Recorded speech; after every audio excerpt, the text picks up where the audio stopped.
So you mentioned you got all your investments together. What did you do? You had to buy a truck, right? Long story short, I've always been an entrepreneur. I like to think of ways on how to flip money fast. I don't know if you've ever heard of flipping Hot Wheels diecast. Like toy cars. Exactly, those Hot Wheels. Funny because I witnessed all this. So I witnessed the start of the BIRRIERIA. I was witnessing his adventure into the Hot Wheels. We used to go to garage sales and estate sales during the summer, and one day we saw this yard sale and there was like a bunch of cars, and he was like, "Let's stop right there. Something here is valuable. Right. Like something here is valuable." And he decided that he was gonna do like a bulk deal. Right, just buy the whole band, right? So And I bought it for $150. Like, honestly, I want to say it was like $700 or $800 worth of stuff. Taught him the game of flipping, all of that. He made some money, and I made a lot of money out of it. You got your small cut. Finder's fee. Younger brother. Wow, so you flipped cars into a BIRRIERIA truck.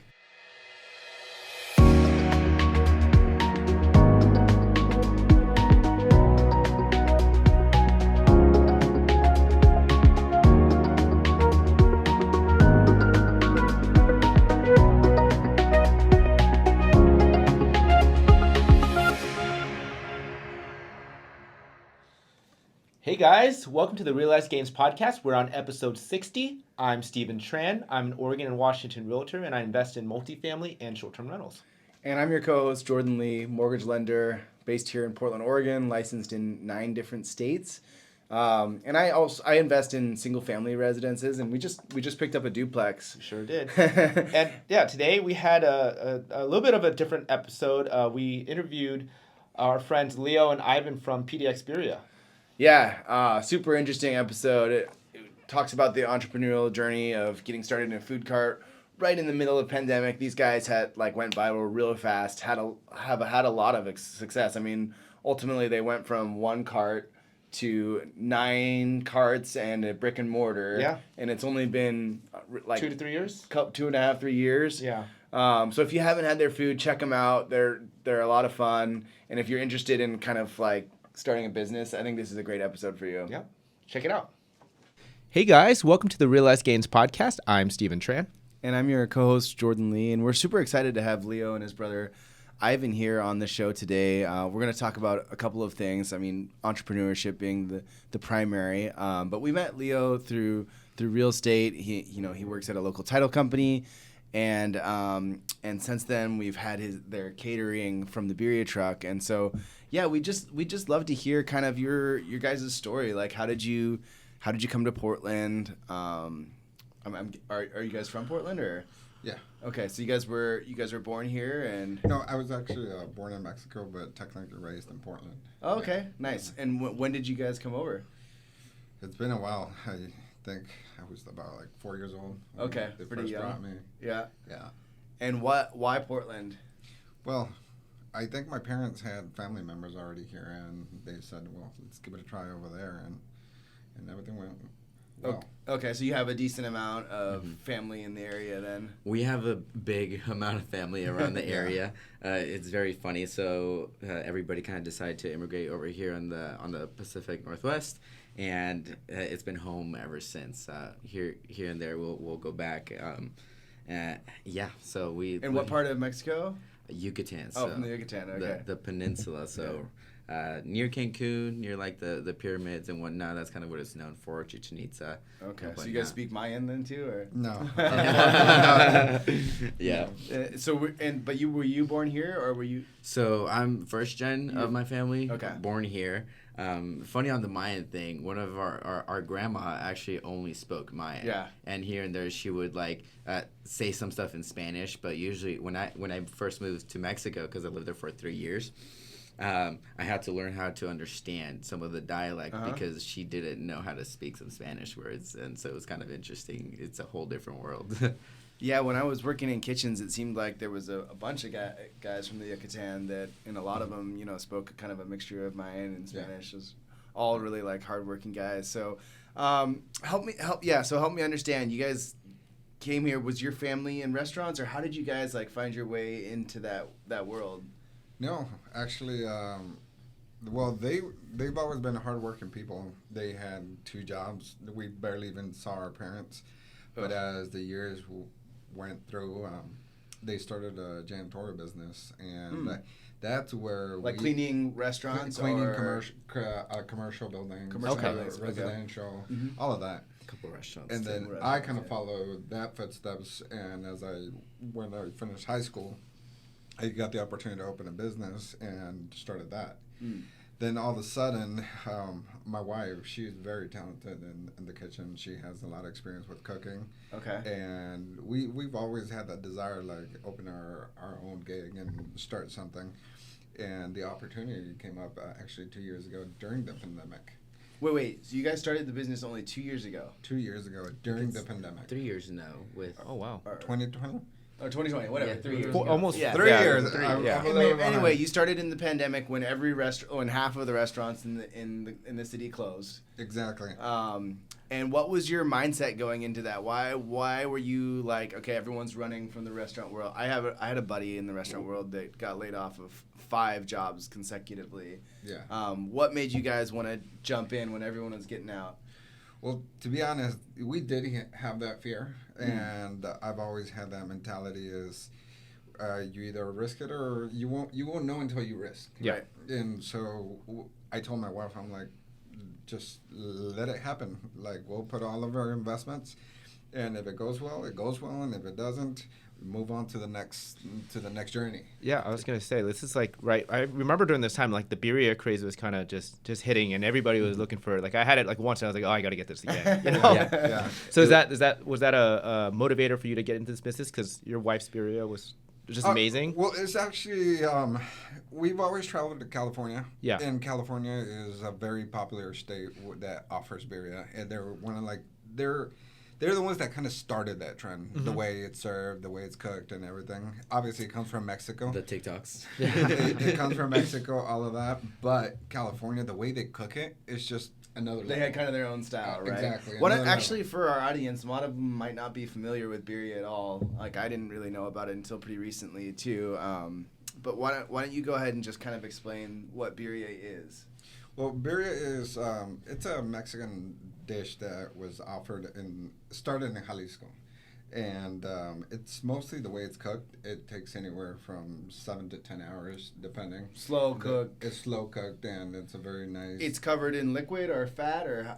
Yes, and it's offered in many ways that you can actually serve. You can have it on a bowl of soup, on tacos, quesadillas, technically everything. Anything really. Okay. And is there a specific type of meat that you're supposed to use for birria, or you can kind of do it with? It's very popular in beef and in goat. Yeah, that's how I used to have it exactly. with my friends that I used to work in the kitchen. They do goat. Yeah. Yeah. But it's mostly popular only in those 2 meats. Okay. Yeah. Okay. And then so you guys, I saw that at least I've had it at your cart. You serve it with tacos. Yeah.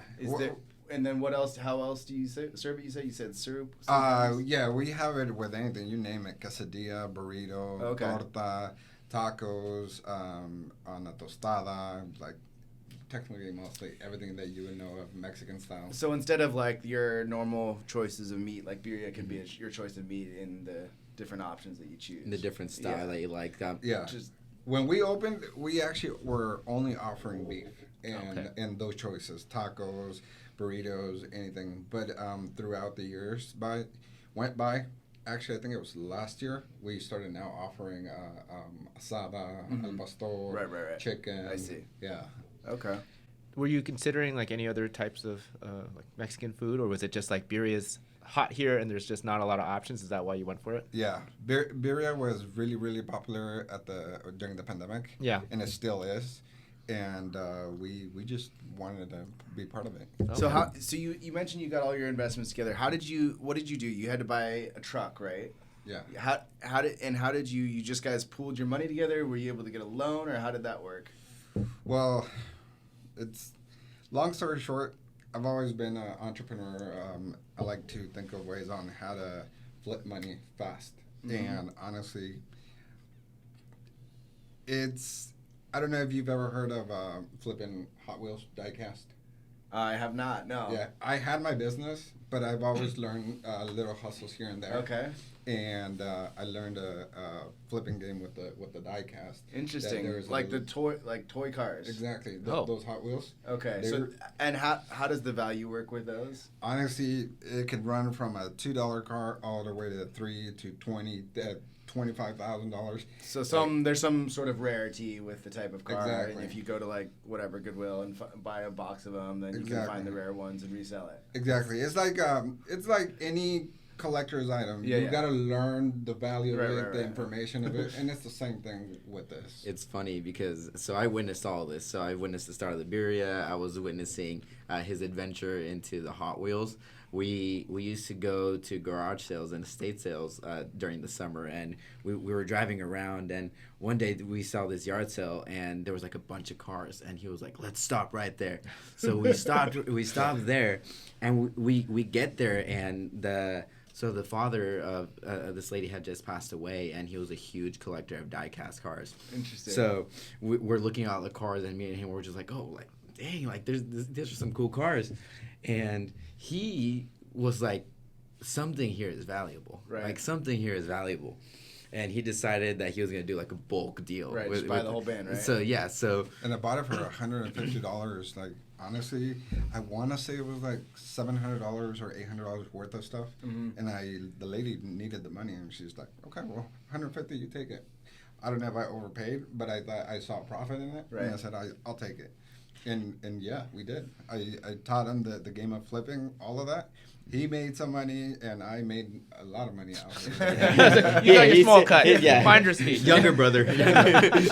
Wow, so you flipped cars into a truck. I like this. I flipped toy cars into a birria truck. And to be honest, literally, when I saw that you can flip a $2 car into $4, I said there has to be more than this. And I learned the flipping all these cars. And to be honest, I literally gathered up $20,000 in 3 months. Wow. From diecast Just from Hot Wheel cars. Thank you, Hot Wheels. And I mean, that Gary Vee thing is just not a lie, right? Yeah. I mean, you can go to garage sales and make exactly. money. And on the side, I had a little bit of savings, and we said, me and my wife, I'm like, let's put it all in. All of that in 3 months, and it all happened quickly. Holy cow! Okay. So, I mean, with these die-cast cars, is there like you have to fix them up or paint them, or you just buy and just? No, it's like money. All collector's items you could think of. Shoes. There's nowadays is very popular that there's value technically in everything. Yeah. Coins, money, I mean, somebody cars, probably likes everything. those. They want to put one on their little Zoom background. They want to put it there. Yeah. So they're like, wait for you to find the right one that they want and pay you $300 for Exactly. it. It's exactly like the real estate. I kind of have an idea of it, but it's very alike. That if you find a super deal that you're like, you know what, I can make a lot of money off of that home. I'm gonna offer such amount. Yep. It's the same thing with these things. There's a lot of value to it, and I just didn't do just diecast. I went from a collector's item like a toy or something. They're collectors. Beanie Babies. All Still of hot. That's still there. There's still a value lot of there. money in Interesting. it, and there's still a lot of space for people to grow in that business. But my eyes was just the birria. Let's open a food cart. Yeah. And that's the quickest way I picked up and made money. So you got a cart. Where did you choose a location? Was it based on just like what you could afford, or did you strategically look at a place that you thought would do well? Well, honestly, we are actually the second most popular. We think that we're the second most popular food cart in Portland. Mm. We actually have several locations. Right. But for the first one, I mean. For the first one, we didn't know where to put it. Right. We just thought about. We saw a couple points, busy area, intersection, visibility, and we opened on 164th in Division, I think. Across the Regal Is there a pod of carts there? Or is this Can I ask, like, do you like just negotiate with the property owner just to go in and can I put my cart here, or how does that work? They don't make any money. They just sorry, I take that back. They actually just make their rent by just leasing us the space of their property. Okay. Say let's suppose it's a gas station. This wasn't a gas station. It was actually a home video library where they sell a lot of electronics, TVs, and sound systems, and all of that. We saw that they had a potential little corner at the back part of their parking space, and it had visibility to the road. And right in front of it, there's a movie theater. It's a Regal movie theater. Oh, perfect. Yeah, and we saw like there's potential here. Honestly, it's just knocking doors. He wasn't the first one. We went several places knocking doors. Some people turn you down, but we didn't give up. We said move on to the next one. So what did they want per month?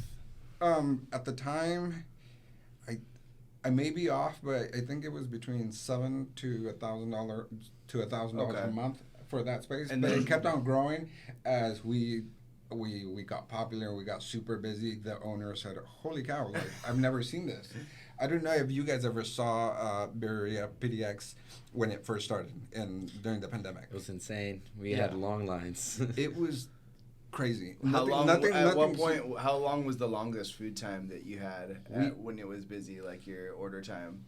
We got all the way up to like I think 40 minutes, kind of like a 40-minute wait, like a restaurant. Wow. And it's not because it was being slow cooked. No, it was how many orders. Literally, You guys were getting just crushed.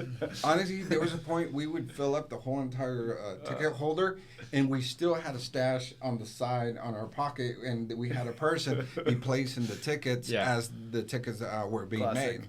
Yeah, but we had lines and lines, and on our social media, you can see how all those lines we created. It was crazy. People didn't believe it when we would talk about it. Like, it can't be. I'm like, well, here, look, take a look at yourself. So, I mean, when you were starting this business, I mean, were you thinking about marketing, or did you just put it on the corner and somebody found you? Was it word of mouth? Like, what really built your business the most? We saw the competition, not just the competition, others that offer other styles. We kind of saw how do they advertise their business, and what can we do different to stand out even better than them. Yeah.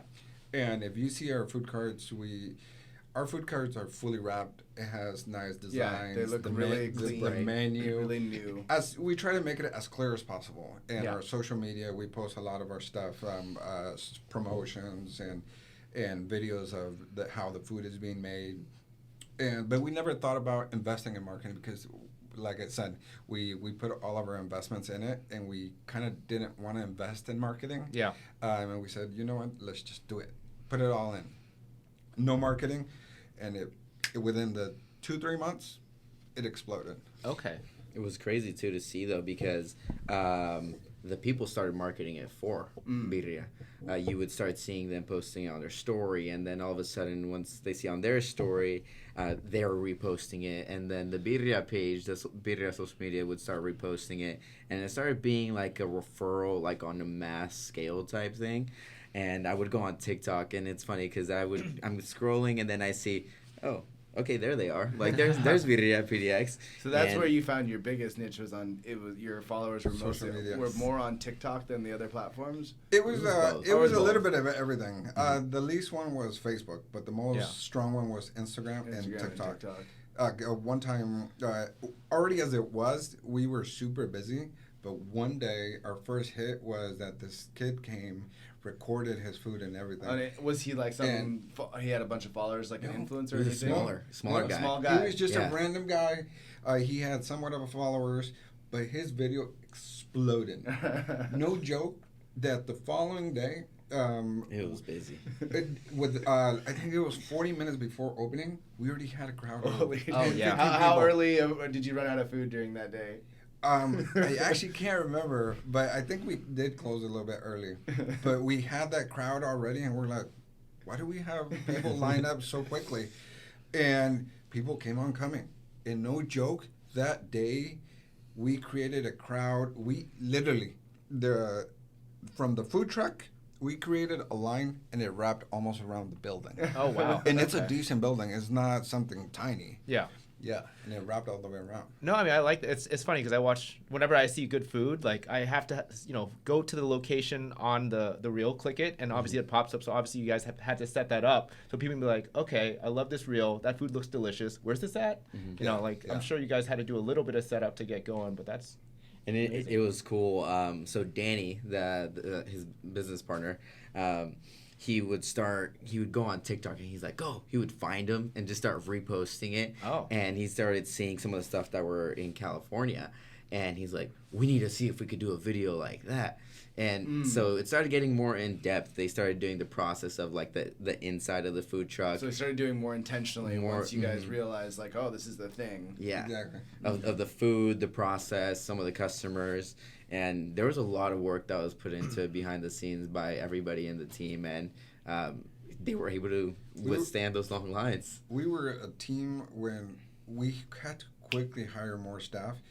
We were 4 of us, and then we quickly hired extra help, and within 2 months we already had a crew of 8 people in a 8 by 16 food cart. Literally, no joke. Everybody had their own little work area. It's terrible. Oh, yeah. We couldn't walk back and forth. It's like, you're going to be chopping onions. Yeah, You're gonna be doing we this. pass it on, and then the other guy, and just like that, we had no space to move, and we didn't actually have a break at all. We start from as early as 6 in the morning to start all of our preparation, getting everything And you ready. did all the prep in the cart too, or did you have a commissary Yeah, kitchen? no, everything was being made there at the Oh time my God. when we first opened. Yeah, now we do. Yeah. We have a brick and mortar now on Gleason Street. Oh, you have a brick and mortar like actual restaurant too? Yeah, we do. Oh, Yeah. wow, I didn't know that. It's on 122nd and Gleason. Nice. Okay. Yeah. Okay. Oh, busy area. Yeah. Busy area. Okay. And how many food trucks now? I think it's 9 of them now. We had to close one because it wasn't busy at all. Sure. Specific area, yeah. Yeah. That's the nice thing about a food truck though, is like Pick it up, it's put it hard. somewhere else. Yeah, it's hard. It's hard to get going sometimes, but if you do, it's really easy to shut off. Like sometimes restaurants, brick and mortar stuff, you're stuck in this terrible lease. You've got a 5-year ton lease. of really expensive equipment that you have to deal with. With a truck, you can just Yeah. kind of remove it or do whatever. Yeah, but we kind of we would always be analyzing what's going wrong, what could we make better, and we kept on expanding, growing Yeah. the At size what of the point? food court. What point were you like, okay, we need to go to number 2? Exactly. Yeah. Well, we got concerned. I think we were 6 months into business already, and we still had huge lines every day. Every day we were having them, and we're like, honestly, we got to do something about this because 40 minutes is too long to wait for a lot of people. Yeah. I think we opened it in the summer. I think it was September. I think it was. But then the winter was coming, and we were like, how are we going to do it in the winter? We're going to slow down. And honestly, the winter came, and we were still as busy. It would be raining. I mean, that's Okay, it. people People would say still that, line like, up. oh, you can't have a food cart in winter. I've heard that so many times. Like, how are you going to keep your customers in winter? But you guys Yeah. didn't have, like, heaters. Beerriera is and hot tents and warm, stuff. it's nice. It was actually good because they adjusted very well. Within that summer, they had a tent up, they had tables, it was covered. Heaters. So heaters. But I still think it was not good enough to keep the person happy. And we're like, because we would see people's frustration, them being shivering, Just waiting. waiting, and kids crying. We saw all of that. Yeah. And we're like, how could we improve this? So we said, okay, you know what? I think we need a second location. We opened a second location, kind of help a little bit of balance, but still, it wasn't enough. So we had to go for the third location, My God. and so on. And was so the on. second location kind of close enough, or was it No, pretty far? we decided to do them within 5 miles radius. Okay, 5 miles, and yeah. That one was 164th division. Then we went all the way to 82nd and Foster. Oh, which nice. I think that's yeah. There's a cart in that cartplex there, or no? No, that one's by itself too. Oh, that one's we a solo don't too. like. You don't go into the pods. You don't want competition. No pods. We There's do only in have the one pods. that's in a pod area. That's up in Gresham by the Gresham High School. But we always had that mentality that we like to be by ourselves because we like that attention. I mean, I like your idea about coordinating with other businesses too that are, just like it brings people there and they want it. They need that extra income. Yeah, So. yeah. So, I mean, obviously, you guys are in a pod, with other carts. I think you said for at least one location. What is like the rent difference between like being in one of those food cart pods versus like just finding your own location? What I've seen that it's cheaper to be on your own than in a food pod area because it's actually a business for the landlord to have. It's kind of like a tenant, like the real estate. It's like having a little ADU or something. Yeah, it's almost double as expensive compared to when you're by yourself. Okay. Price difference. It's almost like if you're by yourself, $1,000 minimum versus $2,500 when you have a landlord like that, like in a food pot area. Okay, and like what about like utilities hookup, electricity, water, like how does that all work? All of that is separate from your rent. Okay. Yeah, you got to pay all that separate. So they connect like a hose, or how does that all go? Like, since like if you're gonna find like just a corner of, you know, like I don't know, like a convenience store or whatever to sell at, like how do you get like all those hooked up? You got to find you got to find a spot that is water ready, electricity ready, and if there isn't electricity, you got to contract your own. To put a pole and contract the city to come out and put your electricity. And then water and everything, you contract vendors to come pick it up and come supply you with fresh water. All of that. Oh, it's all in the truck. Yeah, it's all in the truck. What would you say is about the total cost? Like, let's say you just like your first store, you went to the corner, you know, of an existing business in a parking lot. How much about total with the truck, with the electrical hookup, and like how much do you kind of budget for opening a new cart? Well, to be honest, it's not cheap to open a food cart. The way we do it, we started with a used food cart that went really, really well, and it was very decent food cart. But we had to continue expanding, doing larger carts, better equipment, more efficiency. And all of that became more expensive. Sure. We went from a $35,000 cart to $110,000. That's how much you expect to pay for a cart now. For now, this is brand new, right? Brand new. Okay. That's almost as much as you would have like for a brick and mortar spot. Yes and no. Depending on what kind of renovations you have to do and what kind of equipment you have to put in. Yeah, we were looking for a brick and mortar a while back. But you just can't find the right place in Portland. There's not a lot. A lot of the places that are available are the big restaurants that close down, like how would you call it, like a Red Robin, or somewhere that something they would with table service, like 50 to 70 tables, which just actually isn't, like 150 people or even more. Yeah, but the type of place that we need. It's anywhere from 40 to 60 people. And just counter service. And exactly. Right. Because it's food to go. Yeah. A lot of people stay and they eat it there, but it's not that type of food that you want to stay and bring your family like that. Right. So talking about scaling, like obviously you started with the one cart and you got all these other carts. Like how do you keep consistency through all the carts? Like how are you training people? Or I think you guys mentioned having a commissary kitchen to kind of prep all the food, but how do you make sure that the quality is the same throughout? Well, we have our own production area, commissary kitchen, and it's the fact that we're a team of 4. A lot of people fail in this industry with food carts, and I think because there's no consistency and persistence on, like, for example, opening every day, offering the same food, customer service. A lot of people, they test it and they're like, oh, it didn't went well. Tomorrow I don't feel good, I'm going to close. And then that's the biggest struggle with Portland, that you go to a food cart, you don't know if it's going to be open. Yeah. You're like, oh, I'm craving these tacos. Right. You show up. Is your website updated, right? Like exactly. every time on Google, it's like, oh yeah, it's open. You go there, nope. And you can't call anyone. Yeah. So we said, we have to take this business serious. We are going to open. We started opening 6 days a week. Then we had to expand the hours even more. Then the quality, when we started expanding with the food carts, we said we got to offer consistency on what you're asking, that everything tastes the same.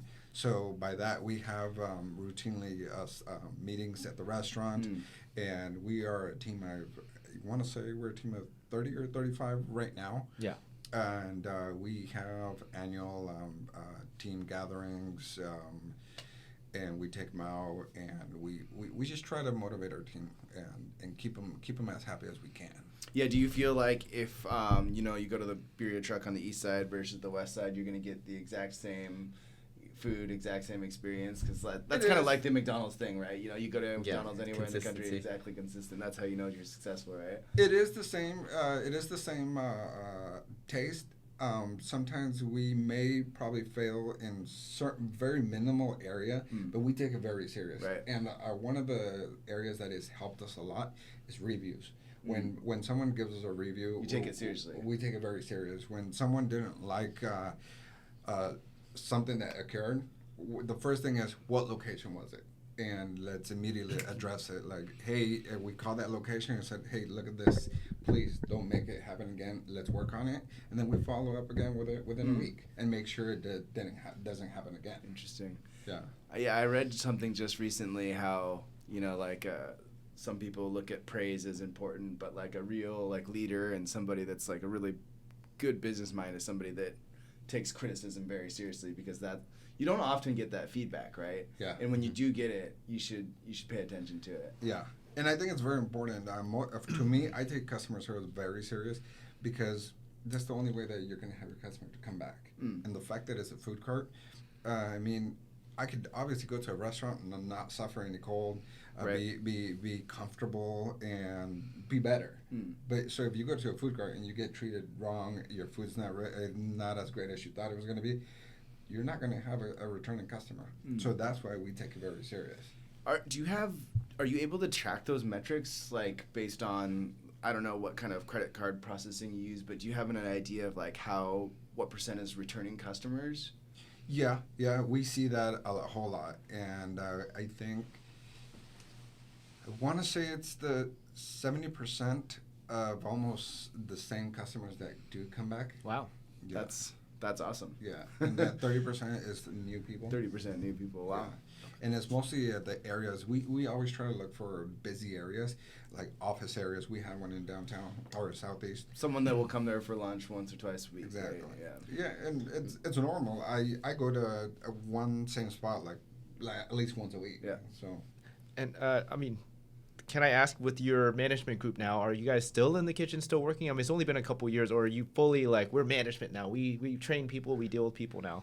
We're not in the line. Exactly. If it's necessary, we do. Yeah. Sometimes here and there, rarely, we don't have a crew member to fill in a spot, and we'll go and cover it for a couple hours until we find someone. But we mostly do all managing now, because that's the key to success. You being part of it, yes, it could be success, but it's not as better than just managing it. It's best if you find a crew member, teach him how to do the work, teach him how to do it your style, and it goes really well that way. It's worked best for us. Okay. Also for some events too. That's kind of where even I join in. So I'm on the title and the escrow side of the business in real estate. But during Cinco de Mayo, we were there. Everybody was there. Ivan was there. Danny was there. Gracia, Lore. So you went to this festival, which is full of the Hispanic community, and all of the owners of BIRRIERIA PDX were there. They were having fun with the staff. We even brought out one of the cows. Really? Yeah. So his father-in-law. Where do you source the meat from? Do you get it from somewhere particular? Or? It's a supplier in Portland. I can't think of the top of my head the name, but they're a big local farm. Yeah. But you're saying about his. No, but yeah, everybody was just involved. So all the four owners were inside working, and one of them was outside showing some of the merchandise. We had someone dressed up as a cow when he was dancing. So it made it very fun and interactive for everybody that was there. So it was a good time and that's good to true. see. We're very united. Our family's pretty united on my wife's side, our family. And when it comes down to an event or something big with the business, honestly, without no hesitation, you know what, I want to be part of it. And Cinco de Mayo, you guys know Cinco de Mayo in Portland. Mm-hmm. It's a huge event. Yeah. 50,000 people. Holy cow. And lines nonstop all day long. And we're part of it there too. And you asked earlier if we're part of it. Only in those occasions. Yeah. When we want to make sure that everything's the quality is at the highest, exactly. that the service is good, that you're making sure that everybody's having a good experience, so that when they want it again, they'll come back to you guys. Exactly. And we're going to be part of it this year again. We already registered for this year. And we're going for more events, like the county fairs and. Oh, the fair. Oh yeah, fairs is a great one. That's where. So we're looking for this year. Yeah. I was fortunate enough to go to attend an event where you guys were at, and I just remember thinking the people that were cooking were just having so much fun. It wasn't just like the food, of course, was awesome, but I felt like the people that were cooking and serving were like super happy to be doing it. Yeah. Like I felt like people were enjoying what they're doing, so it kind of like made a very festive atmosphere. Yeah. We like to allow our employees to be themselves. We don't try to go by the books. Like say, hey, you can't say this, you can't do that. Like be yourself. You want to play around, throw jokes, just make it all safe and with everybody, involve everybody, and what you saw, and that's how our team is. And you will always see them like that, mostly all events. So you would not be surprised if you show up to any BIRRIERIA PDX or any event and you see the cook dancing. So that's a very frequent thing, which is hilarious. That's when they're gonna be making good food because they're cooking with love. If you ever see our team members somewhat raising their voices, they're not mad. They're not arguing. They're not fighting. It's a way of them understanding each other. Say, hey, you're missing this. It's part of it. Nobody's mad at that in that part of the dance. Yeah. So you got 9 carts. What are you all in Portland, or have you pushed out of Portland yet? We're now in Vancouver too. Oh, in Vancouver. Last year we opened up in Hazeldale. We're looking to expand. We're trying really hard to expand. I myself want to, in the near future, expand to a warm state that has all year long a warm weather. Why is that? Because we live in Portland. To be honest, even so you can go take care of the warm state during the winter. Yeah. To be honest, even though I was raised here, I don't understand why I can't adapt. I love Portland, everything about it, but it's just the weather's a big factor. You need to get out for a little bit during the winter. Yeah. Totally But I love Portland. Yeah. It's been good to me. Well, if you were to expand out, would it still be PDX BIRRIERIA? I mean, people love. We always Portland. talk about that. Yeah. Yeah. Because people do love Portland stuff, Salt and Straws and other places. I mean, people know it's a Portland thing. So, I mean, I don't think it hurts to be, PDX BIRRIERIA. Yeah, and like give us a different name kind of to the city. We've thought about very creative names to see how it'll be attractive. Like, for example, BIRRIERIA PDX, let's say, in Hawaii. Or BIRRIERIA PDX / Hawaii, just like that. And make it a little bit tropical on the wrap or something like that. We've thought about it. Okay. 808 Birria. Yeah. Hey. What about just like down the I-5 corridor? Are you gonna like move down to Salem, Albany, Corvallis?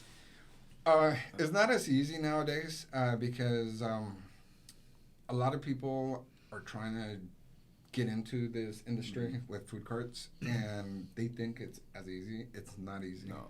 We at the beginning we wanted to quit 2-3 times and say, you know what, we're done with this.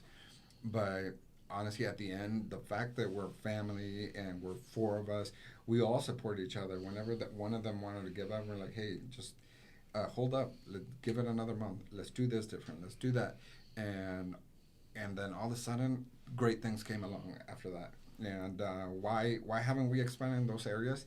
Because nowadays it's hard. It's a stretch unless you have people down there already, right? And not a lot of people trust food carts. As landlords, not a lot of them trust it because there was a time that food carts were not as attractive, and that's almost like lower the value of the area because Exactly. of the look of it and the feel of it. Yeah, and that's what we wanted to make different. Right. We said, you know what, let's expand into newer food carts, and whenever somebody wants to see it, with no hesitation, we'll take a look at it, and people would be impressed when they go into our food carts. It's literally like a real commissary kitchen. It's fully equipped. Our teams work really good in it. Yeah.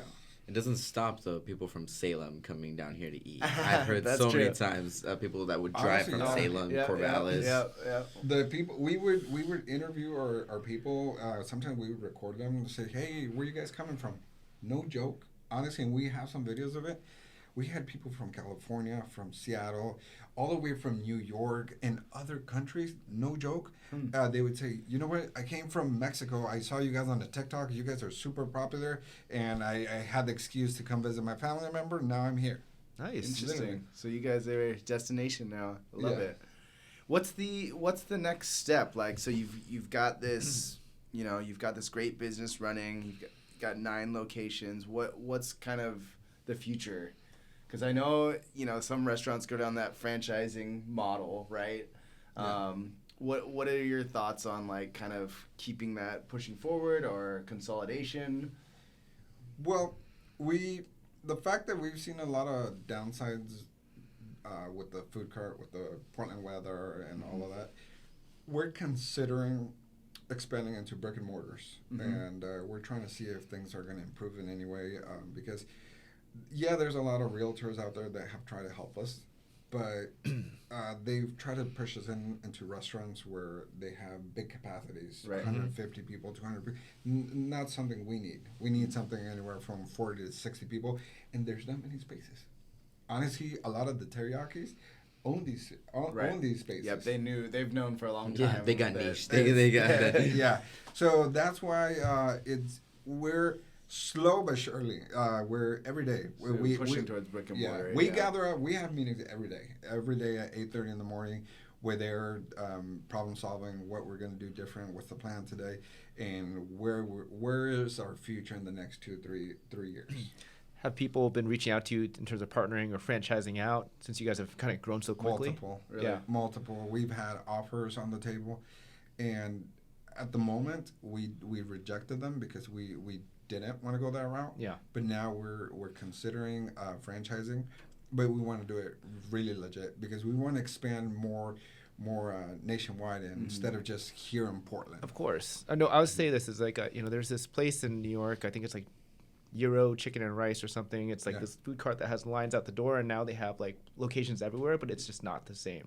Yeah. And oh really? Yeah. When they changed to brick and mortar, it didn't. When they changed, the original food cart is just like in New York. It's like I think it's on 57th and I forget. I don't know New York that well. Yeah. Anyways, but once they expanded to brick and mortar and they're everywhere and they have their sauce all packaged up where you can pour it on top. I was like, this is just not the same. Like I don't know what it was when they started mass producing everything. It just didn't have that homely some sort feel. of commissary kitchen or whatever that didn't just give it the same, or like had some machine making the recipe or whatever. Yeah, exactly. So not that that's a bad thing. I'm sure they're making a ton of money, but there's opportunities when you franchise. I always say there's always something you lose when you start spreading out, whether it's like culture, because I mean, you can do like the Chick-fil-A model, the McDonald's model, where everything is just extremely consistent all the way throughout, but maybe you start losing the personality of the person that was doing the thing, So and that's why we've been a little bit slow with it because we like to do everything. Yeah. We don't really like to contract for knowledge or how to do it or how to do this. We go out ourselves to go get all of that information. And that's our biggest worry, consistency, continue expanding. So I know we're going to get there eventually, but we want to make sure that it's like McDonald's, that all of them taste the same. And most importantly, where McDonald's fails a lot is customer service. Yeah. And that's what we want to improve, that we want to make sure that doesn't happen in multiple locations because we hate negative reviews. Of course. Yeah, because we know our product is great and we know that people love it because we've seen it. But it's just sometimes the lack in places is just customer service. Oh, yeah. You can eat, honestly, you can eat at a place that the food is not great. But if they offer you great customer service, you don't mind that food was just okay. I'll mention one, Chick-fil-A. They train you got to smile, you got to talk a certain way. They have like a whole HR making sure that they're just these bubbly people, Or Dutch Bros. Yeah, like, classic. Yeah, that's a good one. Coffee's fine. I think they practiced a little brochure, like what to say, have the same questions, because almost the same questions are always asked at every location. How's your day? How's this? We even thought about like probably going that route too because it's important. Yeah, I mean, you have a lot of personalities to deal with. So, I mean, you do, as you said, we want consistency in customer service or just good customer service in general. You can't just let people decide what good customer service is on their own. Yeah. It can vary a lot. So. And most importantly, we struggled mostly in staff during the pandemic. Nobody wanted to work.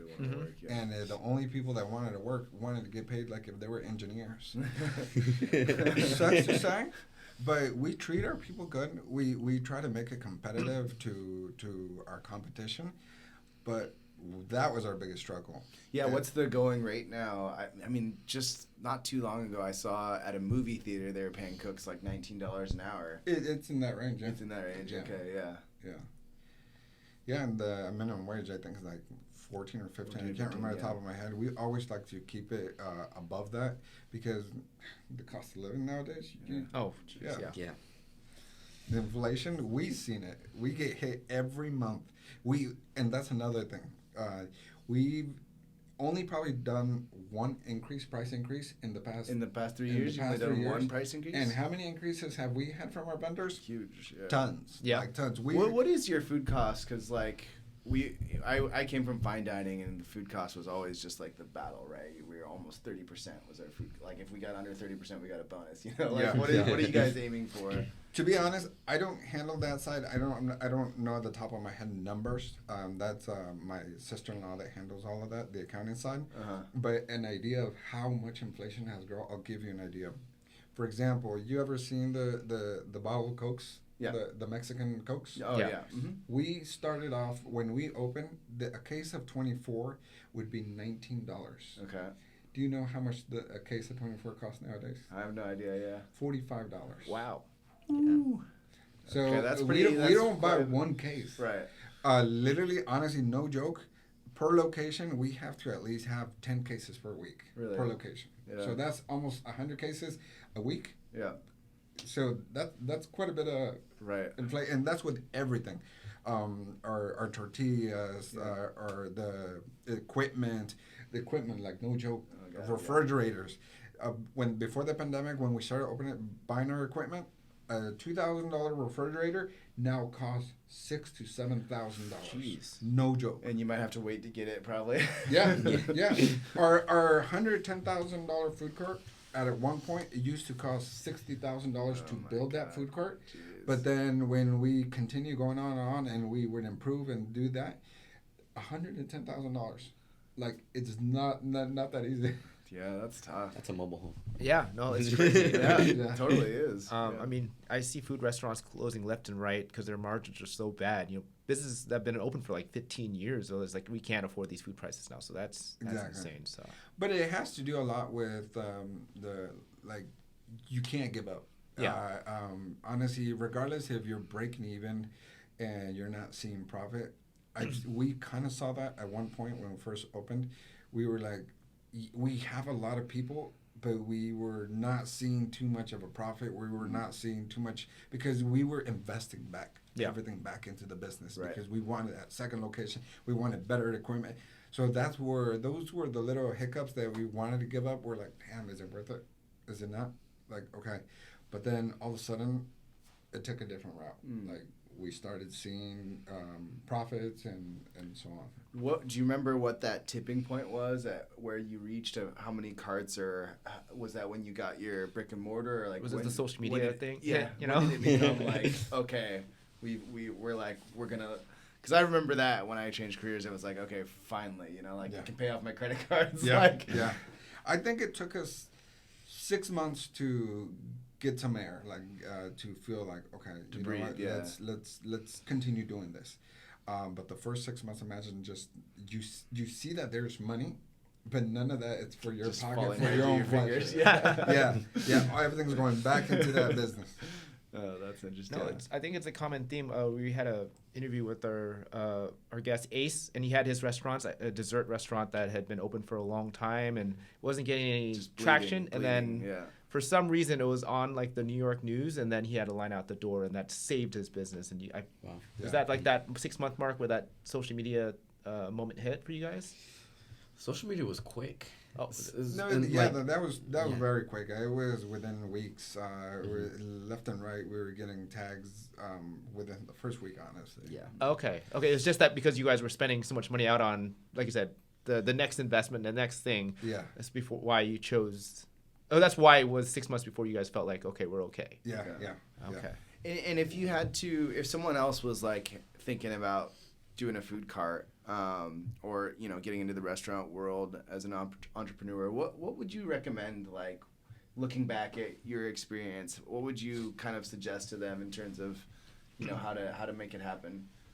Most importantly, buy the right equipment. Make sure that if you don't need something, don't buy it. Don't make an investment for something that you don't need. And the most importantly, advertise it really well with uniforms, wrapping it.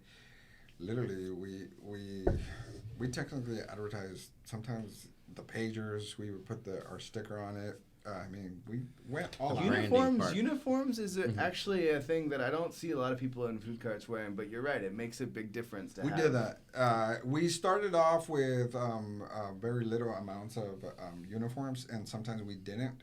But then we pushed through it and purchased a whole lot of uniforms, and had to make them wear it every day, and that improved also our customer service. The branding on Birrieria PDX is pretty heavy now. So like he mentioned, like some of those the food cards that beeps the food. Oh yeah. The food truck, like we have actual food trucks that are just driving around town, just like a truck, like an F-150 that's wrapped in birreria. Oh, really? There's a van wrapped like.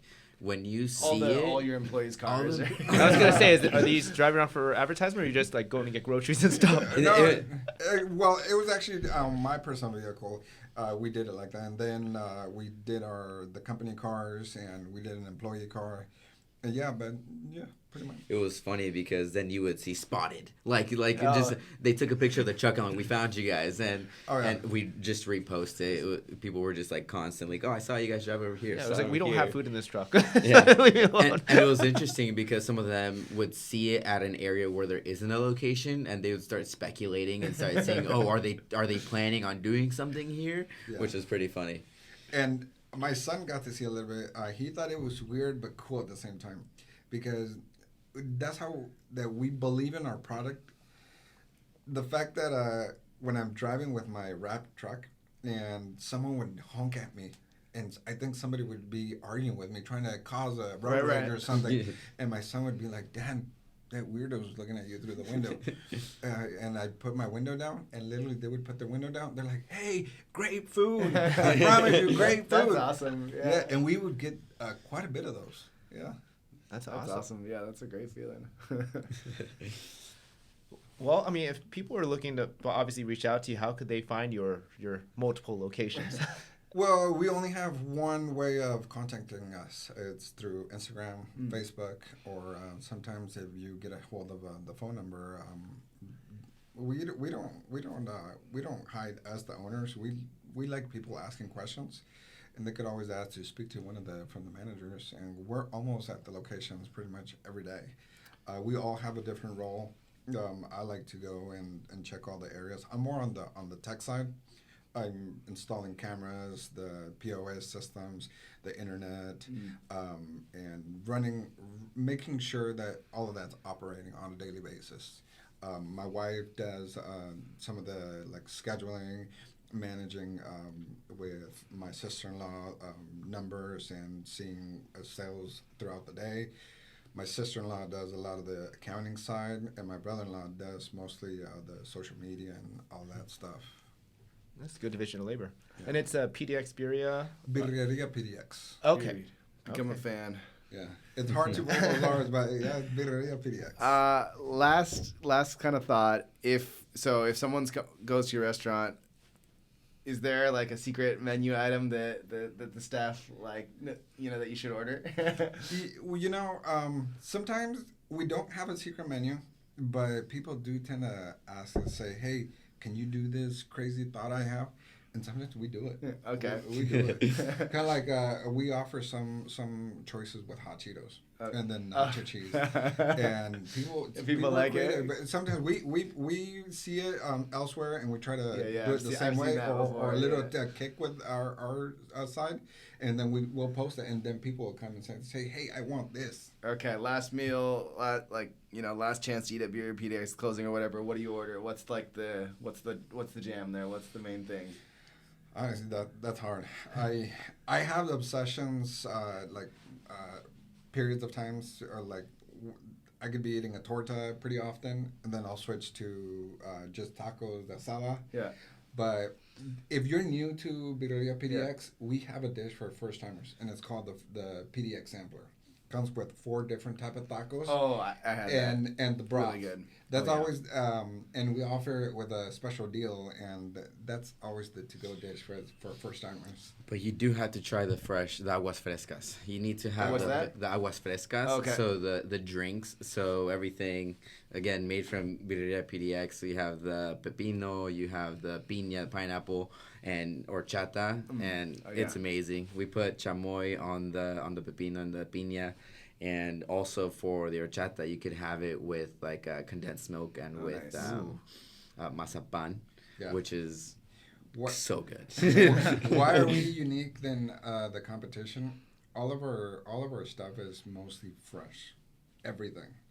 You're not gonna drink say agua fresca de piña. Piña is pineapple. Yeah. Powder. It's not powder based. It's all fresh. All fresh. Literally, a pineapple Chopped up. with blended, and then with the sugar and all the necessary stuff, and all fresh. All of our drinks. Sounds like I gotta go get a sampler and a pineapple drink. Yeah. Yeah. Yeah, I recommend it. Well, thank you so much, guys. Really appreciate you coming on the Yeah, show. thank you for Congrats having with us. the, Yeah, with thank the you, guys. business, and hopefully it keeps going. Yeah. Thanks, guys.